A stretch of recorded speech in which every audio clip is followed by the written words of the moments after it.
মাত্র দুইজন মানুষ মা ছাড়া জন্ম নিয়েছেন, হযরতে আদম আলাইহিসসালাম এবং হযরতে হাওয়া আলাইহিসসালাম। আর কোনো মানুষ আল্লাহর কসম মায়ের গর্ভ ছাড়া দুনিয়ায় আসতে পারেন না। মা সেই নিয়ামত যে প্রিয় সন্তানকে তার গর্ভে ধারণ করেন। গর্ভকালীন 285 দিন, কম বেশি আরও 10 দিন। এই সময়টা স্বাভাবিক গর্ভকালীন সময়। এই সময়ের ভিতরে জন্ম নেওয়া গর্ভের শিশুটি মায়ের রক্ত থেকে তার পুষ্টি সংগ্রহ করে থাকে, মায়ের ফুসফুস থেকে সে তার অক্সিজেন সংগ্রহ করে থাকে, যার কারণে একটা মানুষের ভিতরে 2টা মানুষের চাহিদা পূরণের ব্যবস্থা আল্লাহ তাআলা করে দেন। তিলে তিলে নাই থেকে একটা মানুষ জন্ম নেয়, বেড়ে উঠে, আর সেই হারে মাটা দিন দিন দুর্বল হয়। এই সময়টা মায়ের ঝিমঝিম করে মাথা ধরে, বমির ভাব করে, খাদ্যে অরুচি থাকে, ঘুমের ব্যাঘাত সৃষ্টি হয়। অনেকের আবার ওই সময় কিছু ইচিং বা চুলকানি টাইপের সমস্যাও হয়। আরও নানাবিধ সমস্যা এই সময়টা জুড়ে জুড়ে থাকে। কিন্তু মা বিরক্ত নন, তিনি অপেক্ষায় থাকেন কবে একটা পূর্ণিমার চাঁদ আল্লাহ তাআলা তাকে দান করবেন। এই পূর্ণিমার চাঁদ মাকে সীমাহীন কষ্ট দিয়ে যখন দুনিয়ায় আসে, চাঁদের মুখ দেখা মাত্র মা সমস্ত কষ্ট ভুলে যান।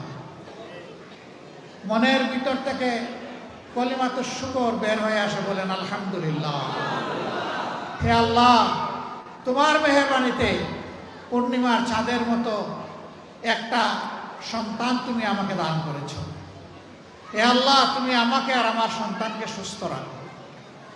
মায়ের ডিউটি শেষ নয়, সেই দিন থেকে শুরু হয়ে গেল সন্তানকে বুকের দুধ দেওয়া। যখন সন্তান মায়ের বুকের দুধ চুষে আরেক দফা মা দুর্বল হতে থাকে, মায়ের এনার্জি, তার পুষ্টির একটা অংশ তার সন্তানের ভিতরে প্রবেশ করছে। সন্তান সেই দুধ পান করে করে বড় হয় তিলে তিলে। এরপরে কি হয়? এই সন্তানের জন্য মায়ের বুক হচ্ছে সন্তানের নিরাপদ বিছানা। বাবা এই কচি সন্তানকে বুকে নিয়ে ঘুমান না সাধারণত, এই সন্তানটাকে বুকে নিয়ে ঘুমান মা। এটি তার বিছানা, এটা তার বাথরুম। ওই বাচ্চা অবুঝ মনে খায় আর সেখানে পেশাব পায়খানা করে, মাঝে মাঝে বমি করে। এটা শীতের রাত না গরমের রাত, মার কাছে এর কোনো ব্যবধান নেই। মা পরম আদরে সব কিছু সামাল দিয়ে বাচ্চাকে যত্নে রাখেন, নিজেকে তিনি পাক পবিত্র করেন। এরপরে যদি এই বাচ্চাটার কখনো অসুখ বিসুখ হয়, ক্লান্ত বাবা একসময় ঘুমায় পড়েন, মার চোখের ঘুম হারাম।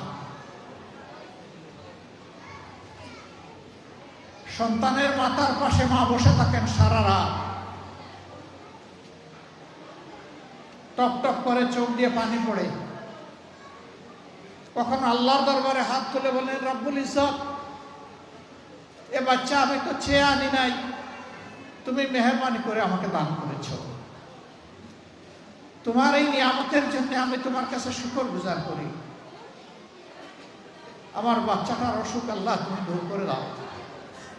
হে আল্লাহ, একটা জীবনের প্রয়োজন হলে আমার বাচ্চাটাকে রেখে দিয়ে আমাকে নিয়ে যাও। এই মা তিলে তিলে বাচ্চাটাকে লালন পোষণ করেন। স্কুলে যাওয়ার সময় হলে তাকে তৈরি করা, স্কুলে পৌঁছানো, আবার নিয়ে আসা। মা তার পিছনে লেগে আছেন, ছেলে হোক মেয়ে হোক। এরপরে এই শিশুটি একদিন কিশোরে উপনীত হয়, কৈশোর থেকে সে যৌবনে যায়। ছেলে হলে কর্মক্ষেত্রে প্রবেশ করে, মেয়ে হলে আদরের এই দুলালিকে লালন পোষণ করে, লেখাপড়া সম্পন্ন করে, মানুষ হিসাবে গড়ে তুলে, সারা জিন্দেগি তার পিছনে যত্ন করে। সে যখন যত্ন করার জায়গায় আসলো, তখন একজন যুবকের হাতে তাকে উপহার দিয়ে তুলে দিলেন। এই যে একটু আগে আমাকে এখানে ফুল উপহার দেওয়া হয়েছে, আমি তাদের প্রতি কৃতজ্ঞ, তাদেরকে ধন্যবাদ জানাই।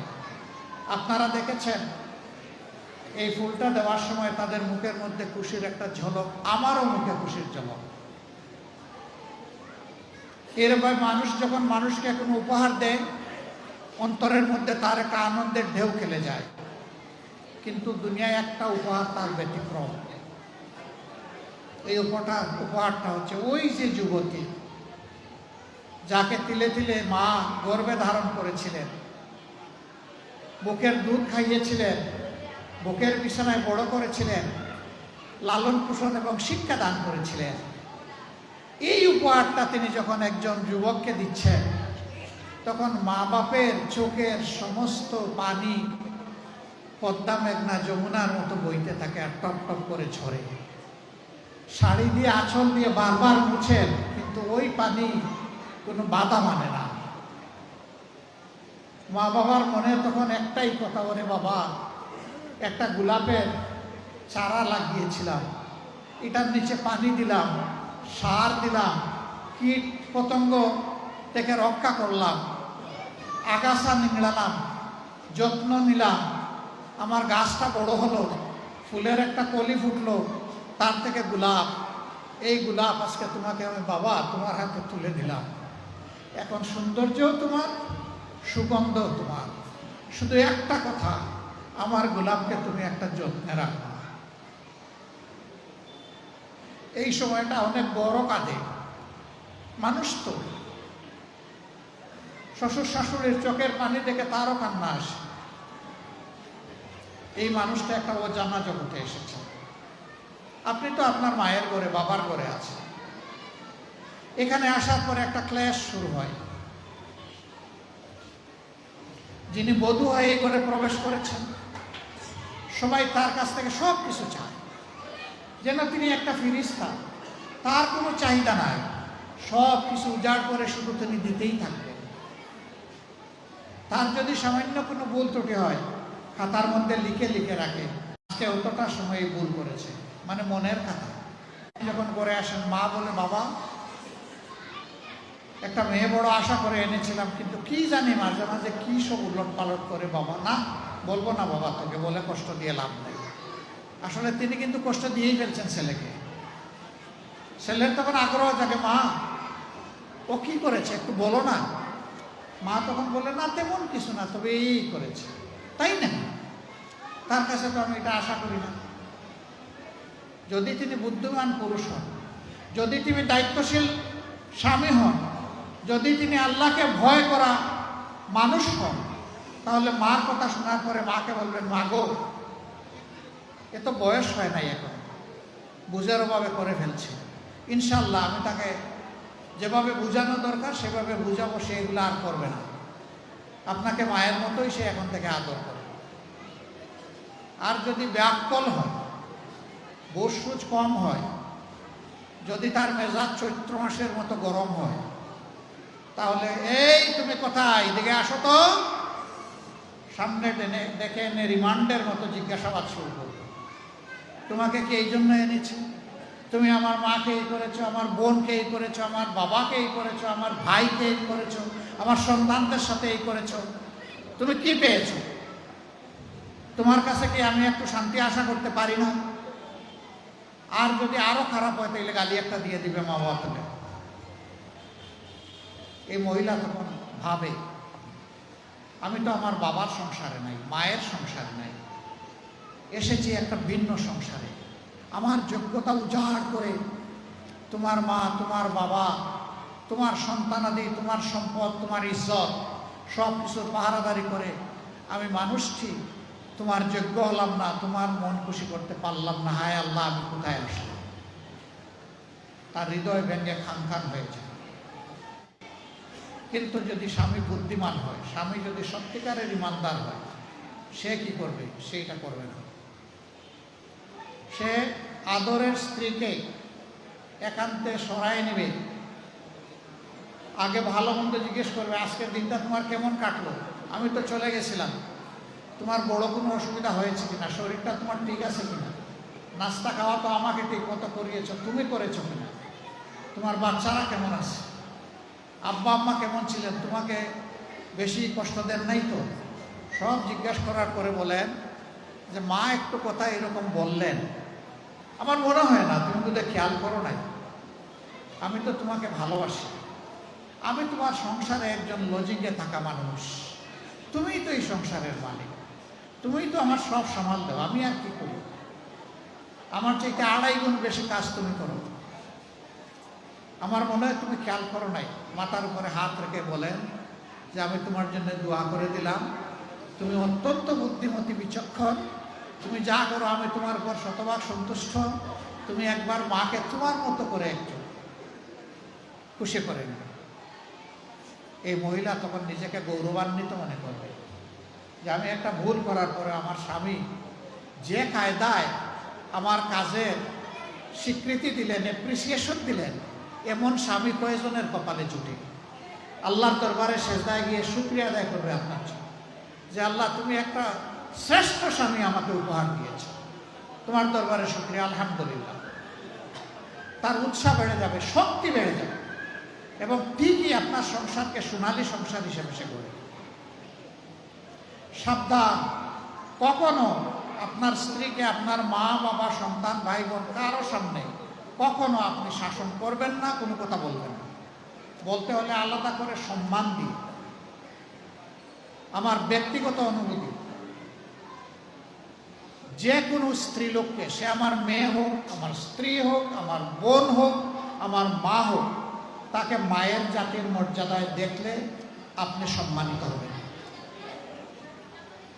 এক চালাক আমার সহকর্মী একদিন বলে যে জনাব, স্ত্রীকে কি হিসাবে দেখবেন? ওয়েল, স্ত্রীকে স্ত্রী হিসাবে দেখবা, ওই স্ত্রীর মা বাপের চোখের পানির দিকে তাকাইয়া তাকে সম্মান করবা, ভালোবাসবা, আর তোমার সন্তানের মা হিসাবে তাকে তুমি শ্রদ্ধা করো। তুমি যেমন ভাই চাও যে তোমার মাকে সবাই সম্মান করুক, তোমার সন্তানরাও চায় তাদের মাকে সবাই সম্মান করুক, তুমি সবাই। এরকম যে সংসার গড়ে উঠবে, এটা হবে জান্নাতি সংসার। আমি সম্প্রতি গিয়েছিলাম আমেরিকা সফরে, সেখানে নিউ ইয়র্কে একটা বক্তব্য রাখতে গিয়ে আমি বলেছিলাম, জামাতে ইসলামী যদি দেশ পরিচালনার সুযোগ পায়, কর্মজীবী মহিলাদের কর্মঘণ্টা 3 ঘন্টা কমিয়ে 5 ঘন্টা করা হবে। আরে যাই বলছি, বাংলাদেশের বঙ্গোপসাগরে জোয়ার শুরু হয়ে গেছে, চতুর্দিকে সমালোচনার ঝড়। হায় হায়, কি বললো জামাতের আমির সাহেব, এখন তো আর মহিলারা কোনো কাজই পাবে না। যারা বিভিন্ন কাজে নিয়োগ করবে তারা বলবে বাবা আমার এই 5 ঘন্টা দিয়ে 8 ঘন্টার বেতন দিয়ে আমার তো পোষাবে না, আমার দরকার নাই মহিলা কর্মজীবী, মহিলা কর্মকর্তা আমার প্রয়োজন নেই। কারণ মালিক টাকা খাবে কেন?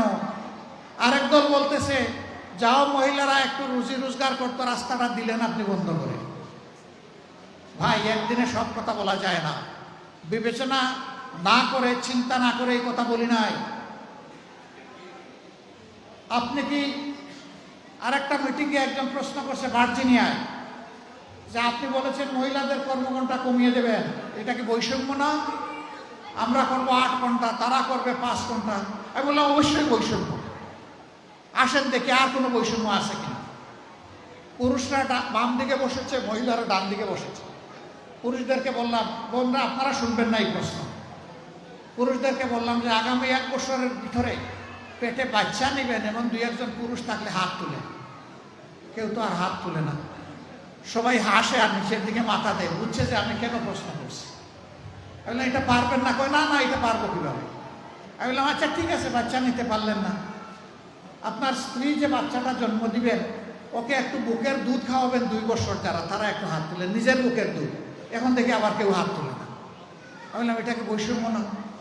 একজন পেটে গর্ভধারণ করলো, এরপরে বুকের দুধ দিয়ে বাচ্চাকে বড় করলো, আপনি কিছুই করলেন না, এটাকে বৈষম্য না?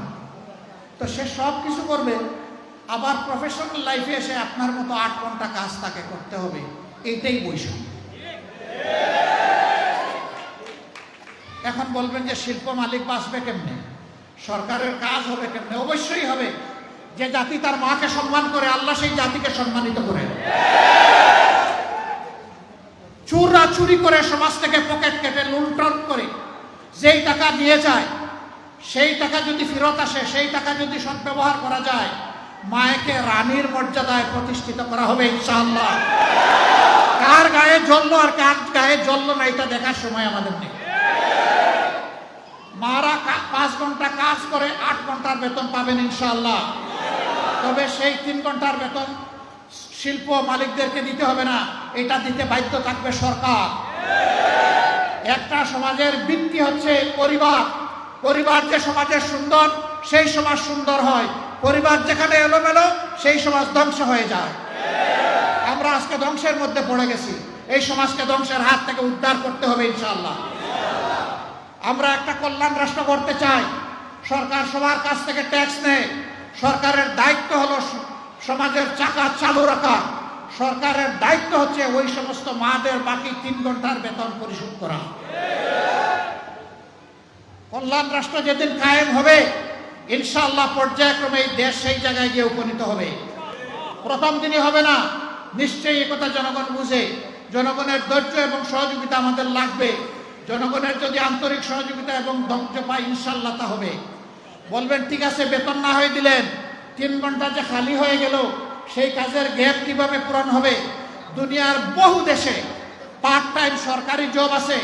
অনেক মহিলা 8 ঘন্টা সময় দিতে পারবে না, বাসার বাইরে তার বাচ্চা আছে, সংসার আছে, এই জন্য জব ছেড়ে দেয়। তারা যখন দেখবে 3 ঘন্টারও আমার একটা সুযোগ আছে, বলবে ঠিক আছে, সেই 3 ঘন্টা আমি আমার প্রয়োজন পূরণ করে আসি। এখানে জব আরো বেড়ে যাবে, একজনের সাথে আরো 18 জন যোগ হয়ে যাবে। সুতরাং আগে যদি 100 জন জব পেয়ে থাকে, এখন 150 জন পাবে ইনশাআল্লাহ। এইভাবে জবের সংখ্যা বেড়ে যাবে। কিন্তু আমরা কোনো মাকে কাজ করতে বাধ্য করব না। যার প্রয়োজন আছে, যোগ্যতা আছে, কাজ তার হাতে সম্মানের সাথে তুলে দেব। তার নিরাপত্তা কর্মক্ষেত্রে বিধান করা হবে ইনশাআল্লাহ। সম্মানিত ভাইয়েরা, এরপরে যদি কোনো শিল্প, কোনো ইন্ডাস্ট্রি মহিলাদেরকে কাজে নিতে না চায়, সরকার নীতিমালা করে দেবে যে এতটুকু নিতে হবে। কেউ যদি না আসে, পুরুষ দিয়ে পূরণ করে, অসুবিধা নেই। আবার মহিলাদের মাঝে, নারীদের মাঝে কেউ যদি বলেন যে আমি 8 ঘন্টা কাজ করে 8 ঘন্টার বেতন নিতে চাই, তাকে সম্মানিত করা হবে বাড়তি ইনশাআল্লাহ। তিনি যে সম্মানটা দেখালেন রাষ্ট্রকে, এই জন্য তাকে সম্মানিত করা হবে। সম্মানিত করার বহু রাস্তা খোলা আছে। কাউকে বাধ্য করা হবে না, কাজ করতেও কাউকে বাধ্য করা হবে না, কাজ থেকে বিরত থাকতেও বাধ্য করা হবে না। এটা থাকবে অপশনাল চয়েস, অল্টারনেট চয়েস। এমন হলে কার অসুবিধা? গরম ভাতে বিলাই বেজে, কারণ ওই ভাতে মুখ দিলে বিড়ালের মুখ পুড়বে। আমরা ঘুণে ধরা সমাজের আমূল পরিবর্তন চাই। একটা ঝাঁকুনি দিয়ে সমস্ত মহিলা আমরা ঝরাই দিতে চাই ইনশাআল্লাহ, বিইজনিল্লাহ। আমরা পারবো না, আল্লাহ যদি আমাদেরকে তৌফিক দেন ইনশাআল্লাহ আপনাদেরকে সাথে নিয়ে আমরা পারবো। আজকে মায়েদের ব্যাপারে কথা বলার আমার উদ্দেশ্য ছিল। আপনারা কি খুব কষ্ট পেয়েছেন? এখন বলবেন আমাদের থাকলোটাকে গেল তো, সব গেল, সব তো ওনাদেরকে দিয়ে দিলেন। যেই স্বামী তার স্ত্রীকে রানীর আসনে প্রতিষ্ঠিত করে, সেই স্বামী রাজা হয়। আর যেই স্বামী তার স্ত্রীকে অপমান করে, সেই স্বামী কামলা হয়। আপনারা রাজা হতে চান না কামলা হতে চান?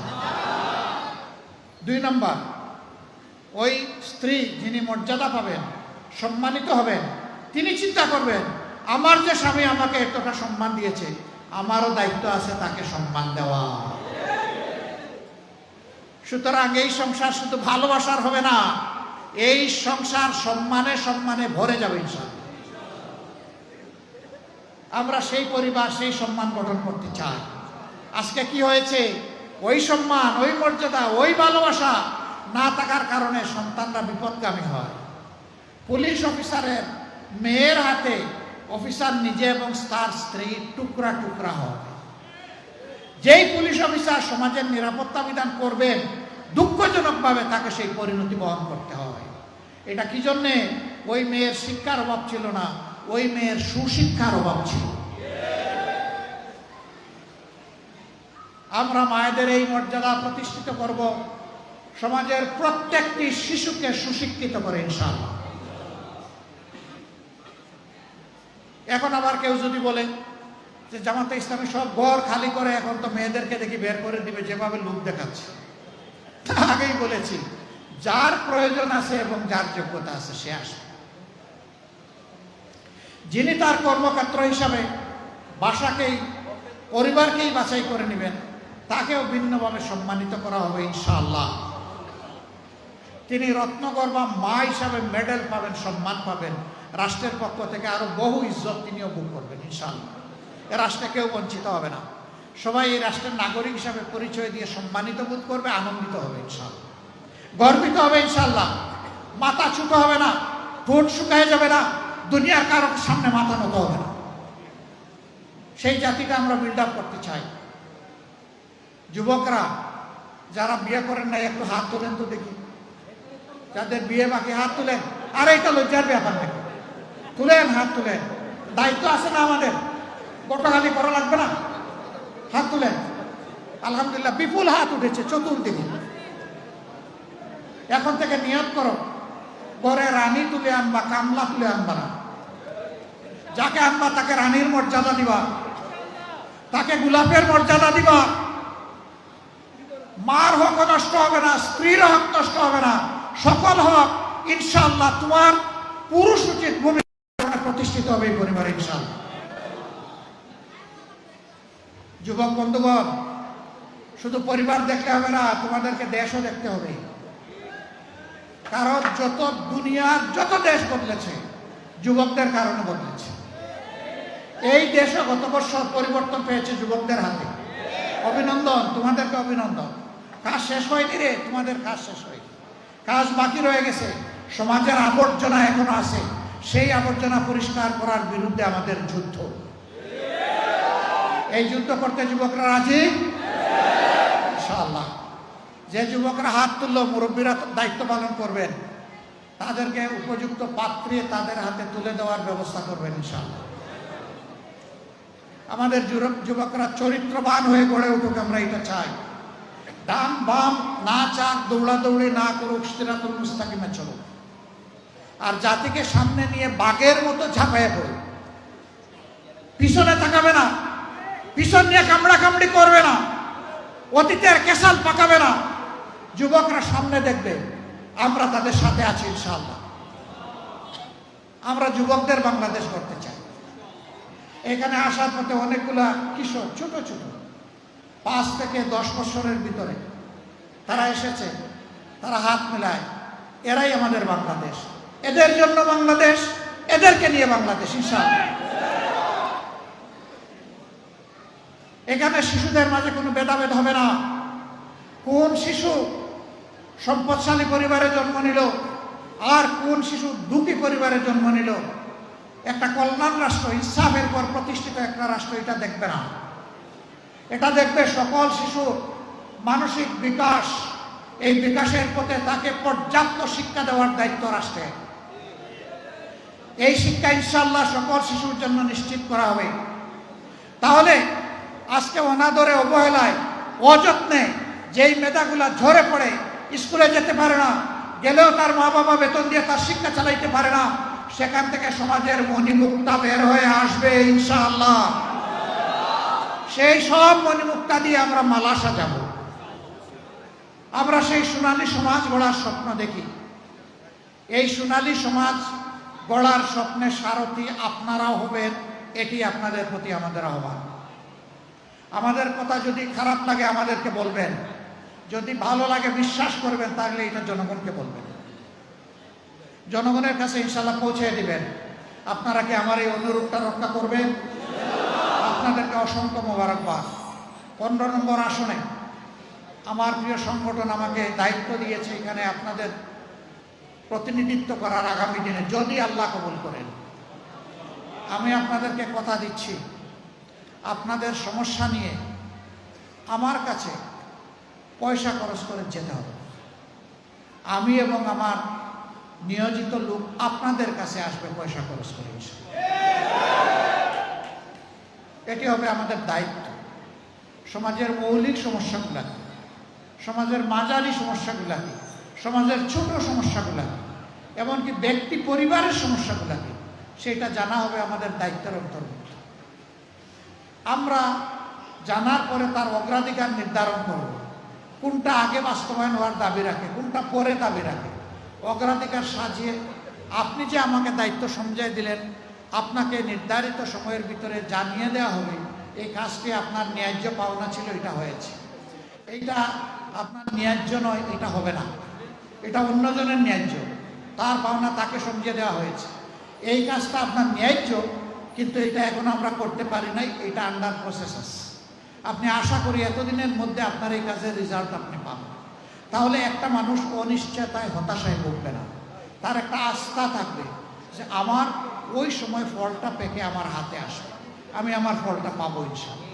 আমরা সেইভাবেই আমাদের সমাজকে শুধু 15 নম্বর আসন না ভাই, 56,000 বাংলাদেশ মাইলের বাংলাদেশকেই আমরা করতে চাই। একা একটা আসন কি আলাদা হয়ে যাবে? সারা বাংলাদেশ যেমন হবে 15 নম্বর তেমন হবে। অসংখ্য সমস্যা এখানে আছে, আমি ঘুরে ঘুরে বোঝার চেষ্টা করছি, আপনাদের থেকে শোনার চেষ্টা করছি। মিটিংগুলোর মাঝখানে যাদের সাথে বসার সুযোগ পাই তাদেরকে জিজ্ঞেস করি কি কি বিষয় বলেন, শুনি, এরপরে নিজের চোখ দিয়ে ওগুলো দেখার চেষ্টা করি, নিজের বিবেকের সাথে মিলানোর চেষ্টা করি। আমি মানুষটা অমর নয়, মরেই তো গেছিলাম 19 জুলাই, আল্লাহ আমাকে সেকেন্ড লাইফ দিয়েছেন আলহামদুলিল্লাহ। আপনারা দোয়া করেছেন, আমি আপনাদের কাছে কৃতজ্ঞ ঋণী। দোয়া করবেন হায়াত আল্লাহ যতটুকু দিবেন সেই হায়াতটা যেন মানুষের কল্যাণে হয়। আপনারা একটু দোয়া করবেন তো। আমি কিন্তু আপনাদের কাছে বুট চাই নাই, মন খারাপ করছে? সবাই তো এসে বুট চাই, আমি যে চাইলাম না, এটা কি আমার অপরাধ? কেন আমি চাই নাই জানেন? আমি বিশ্বাস করি আল্লাহ আপনাদের প্রত্যেককে পর্যাপ্ত বিবেক দান করেছেন, কোনটা ভালো কোনটা মন্দ, কোনটা ন্যায় কোনটা অন্যায়, আগামীর জন্য কোনটা কল্যাণকর হবে এবং কোনটা কল্যাণকর হবে না তা বোঝার জন্য আমি বিশ্বাস করি আপনারা সকলে যথেষ্ট। এবং আমি এটাও বিশ্বাস করি যে আল্লাহ তাআলা জ্ঞানের নিয়ামত আমার থেকে আপনাদেরকে বেশি দিয়েছে, এটা আমার আস্থা, আপনাদের প্রতি এটা আমার সম্মান বোধ, আমি এটাই মনে করি। এই জন্য আমার চাওয়ার প্রয়োজন নেই, আপনিই ঠিক করবেন আগামী দিনে আপনি কাকে আপনার আমানত সমঝাবেন। আল্লাহ আমাদের সবাইকে আগামী দিনে সঠিক সিদ্ধান্ত নেওয়ার তৌফিক দান করুন। আমরা এই কয়টা মানুষ সিদ্ধান্ত নিলে হয়ে যাবে না তো, গোটা সমাজের সহযোগিতা লাগবে। এই জন্যে আমার যে কথাগুলো সঠিক মনে করেন আমি অনুরোধ করব যে আমার মতো করে আপনারা মেহেরবানি করে সমাজের মানুষের কাছে এই কথাগুলো পৌঁছে দিন। আল্লাহ তাআলা এর বিনিময়ে আপনাদের ইজ্জত বাড়িয়ে দিন আর এই সমাজের মুক্তির ব্যবস্থা আল্লাহ করে দিন। আল্লাহ তাআলা আগামীর একটা পরিচ্ছন্ন বাংলাদেশ, একটা বেজাল মুক্ত বাংলাদেশ, একটা স্বস্তির বাংলাদেশ, একটা সম্মানের বাংলাদেশ, আমার যুবকদের মন ভরে কাজ করার একটা বাংলাদেশ আল্লাহ তাআলা আমাদেরকে দান করুন। আপনাদের সবাইকে ধন্যবাদ, অসংখ্য মোবারকবাদ, গভীর কৃতজ্ঞতা। আসসালামু আলাইকুম ওয়া রাহমাতুল্লাহি ওয়া বারাকাতুহু।